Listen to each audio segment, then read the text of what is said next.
తెలంగాణ అటువంటి పాలిటిక్స్ మనం చూస్తూనే ఉన్నాం. ఎక్కడి నుంచి స్టార్ట్ చేయాలో కూడా అర్థం కాని పరిస్థితి. మొట్టమొదటిగా స్వేచ్ఛ మరణం దగ్గర నుంచి చూస్తే, స్వేచ్ఛ మరణం ఆమె ఒక ప్రముఖ న్యూస్ యాంకర్ మనందరికీ తెలిసిందే. బట్ ఈరోజు ఆమె మరణం వెనకాల బీఆర్ఎస్కి సంబంధించినటువంటి ఒక వ్యక్తి పేరు వినిపిస్తూ ఉంది.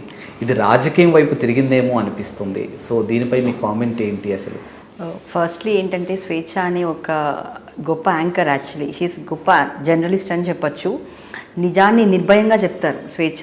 ఎర్లీ మార్నింగ్ న్యూస్లో చూస్తాం ప్రతిరోజు మనం. అంత ధైర్యంగా నిజాన్ని ఎక్కడ ఎనీ గవర్నమెంట్ని ప్రశ్నించడం కానీ నిజాలను బయటికి తీసుకురావడంలో she is very good in her profession.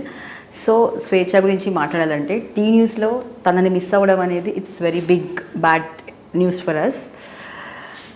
స్వేచ్ఛ పూర్ణచంద్రరావు గారు స్వేచ్ఛ అనే విషయం మాట్లాడాలంటే it's completely her personal thing. Actually ఇంకా పూర్తిగా ఇన్వెస్టిగేషన్ జరుగుతుంది. So let the things come out, then we talk about it. I think we can talk it more better. Coming to పొలిటికల్గా అయితే డెఫినెట్గా కాంగ్రెస్ పార్టీకి 6 గ్యారంటీలు ఇచ్చే దమ్ము లేదు, 420 హామీలు ఇచ్చిన అమలు చేసే దమ్ము లేదు. లేక ప్రతిదీ రాజకీయం చేస్తారు.